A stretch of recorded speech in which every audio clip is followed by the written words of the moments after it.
What's up, guys? Our good friends from Game Time are back with the channel, and we're so excited about it. And hey, what a time for them to come back on, and what a time for us to have a Game Time offer for you, because right now the baseball season is in full effect. And who doesn't love enjoying America's game? Well, with the Game Time app, you can enjoy America's game and save money while doing it. So go to the Game Time app right now. Sign up using my promo code DCTV. We'll give you $20 off of your first purchase. Now, it is baseball season and we all love baseball, but Game Time is not limited to just baseball. You can do anything: concerts, comedy shows, basketball, mixed martial arts. Get tickets to anything by using the Game Time app. So take the guesswork out of buying tickets with the Game Time app. Download it right now. Create an account. Use my promo code DCTV for $20 off of your first purchase. Again, guys, go and download the Game Time app. Use my promo code DCTV when you create an account, and we'll give you $20 off of your first purchase. Welcome back, Game Time. We love you guys. We've missed you.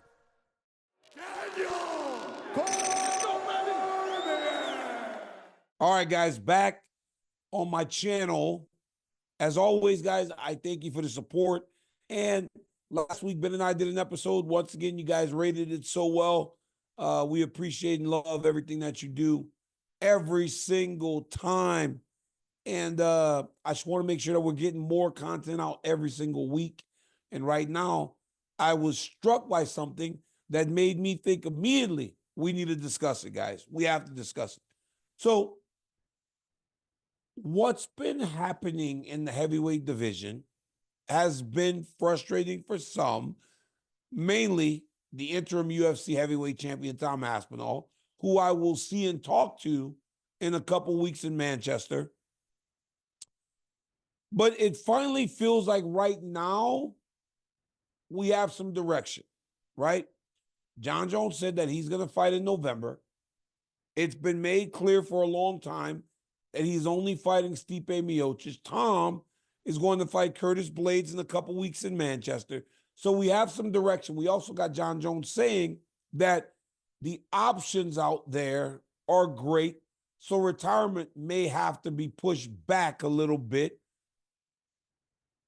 He said that after Alex Pereira won. So I don't know if maybe he was talking about going down to 205 again, or if he was talking about Pereira possibly fighting him up at heavyweight. Now listen to what I just did. I just spoke about the division, 2 divisions, 3 champions, and never mentioned the guy that is fighting. Look, guys, make no mistake about it. Aspinall and Blaydes is going to be a great fight, but the marquee matchup in the heavyweight division is Jon Jones and Stipe Miocic. So in that whole deal, I never mentioned Miocic. For the most part, Miocic has not been saying much about everything in regards to the fights and his standing in the division. So what's been left to happen is us guessing. We're guessing what a 42-year-old man will do in regards to his fighting future. We're guessing how a man that has not fought since being knocked out by Francis Ngannou is expected to compete against the best heavyweight in the world and one of the greatest fighters of all time in Jon Jones after an extended layoff. We're just left to question because Stipe doesn't talk, because Stipe is living his life, because Stipe is a fireman. All those great aspects of Miocic have left us with no answers, but not anymore. Stipe finally spoke. He finally spoke. And I believe that his words, honestly, are the best.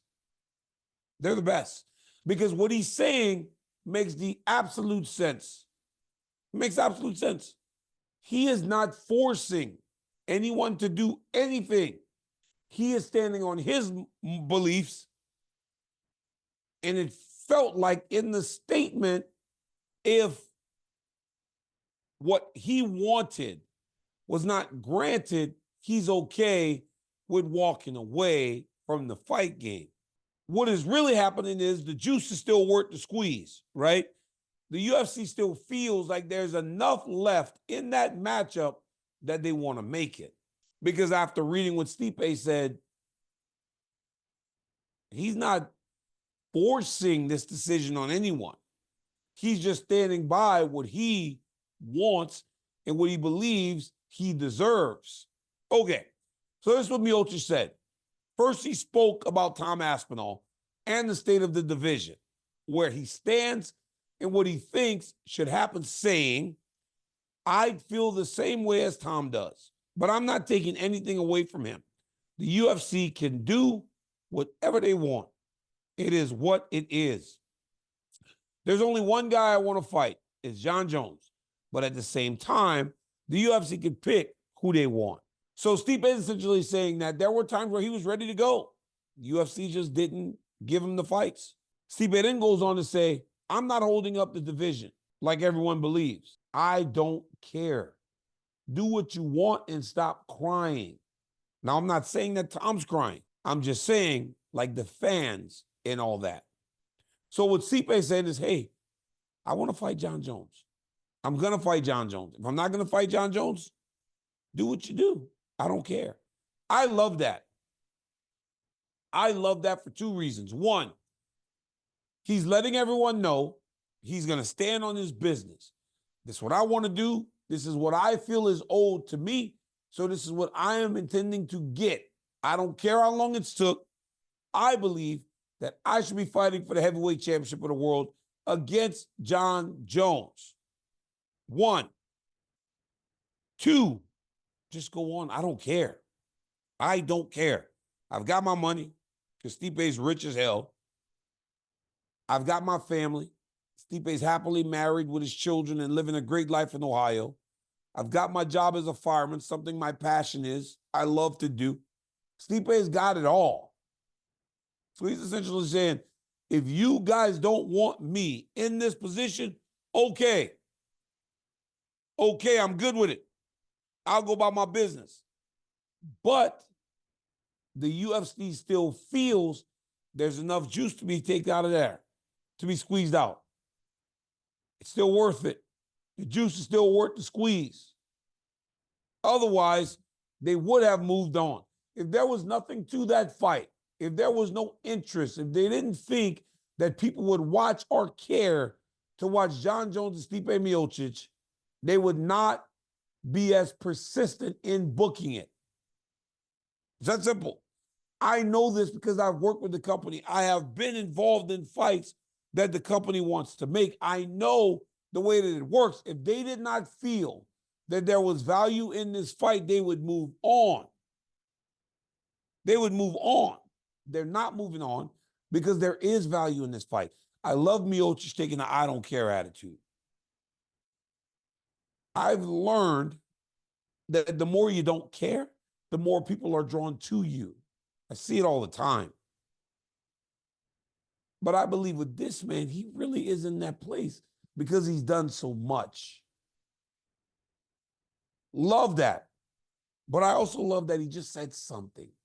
Because now we don't have to just guess anymore. He told us, I'm going to fight Jones. Or it is what it is. Said it in the statement. Jones said he wants to fight Miocic, and I understand why. He's the greatest heavyweight of all time. He's the most credentialed guy there is. He's also at a point in his career where he has not fought in a really long time. So it would seem to be the best fight for Jones. Jones said that he wants to stick around now. Cool. Cool. I believe now Jon Jones can truly redefine his greatness. No one will ever question what he did in the past. But if he can continue this on now at an advanced age, and we see it, right? LeBron's playing in season number 20. He's 40. Tom Brady played till his mid-40s. Now guys can fight and compete longer. If he can do that, he can redefine history. And the one thing I know about Jon Jones, he hates when people start to bring other people into the conversation of who's the best or better than him. So all the momentum Pereira's getting, will maybe motivate him to do this for longer than he had intentions of doing. So, yeah, love the whole thing. I can't wait to get to Manchester. Dude, but could you imagine if Tom Aspinall just washes out Curtis Blaydes? Then the firestorm that would start to gather for him to fight Jones, or Curtis Blaydes just demolishes Tom Aspinall. It would be crazy. Here's the difference, though. For there to truly be an uprising, it would have to be Aspinall destroying Blaydes. Only because of this. You've seen Curtis Blaydes lose before. So people would think, oh, he beat Tom Aspinall, but we've seen him get beat by Francis, and we've seen him lose to other guys. He's going to lose to Jones. But if Aspinall goes through Blaydes in the way that he did Sergey, and he's only lost because of that injury default, people would lose their minds, almost insisting that him and Jones fight. Guys, we saw it recently with the WWE where The Rock came back and he's beloved and he wanted to take Cody Rhodes' spot. If Tom Aspinall can get through this match or this fight and he's clean and he looks dominant, there may be such a fan uprising that the UFC may have to be forced to make Jones versus Aspinall. I don't know what that would do for my man Stipe, but it sounds like if it does happen, he's okay with it. Listen to the statement I read earlier. Dude, interesting times in the heavyweight division. I love it. I'm here for it all. That's why I'm so pumped up about going to Manchester, because I know that the stakes will be so big in that arena when their heavyweight champion walks to the octagon, because he has a truly massive opportunity to make a statement. I'm serious. If he goes through Blaydes in a dominant fashion or early, the fan noise will become so loud, I don't know that you can just ignore it. I just don't. There are times where you just can't ignore it because you know that the money's going to be too big. Look, guys, when Jones and I were going to fight the first time, I was a replacement fight with Gustafsson. But then we got into that fight at the MGM Grand.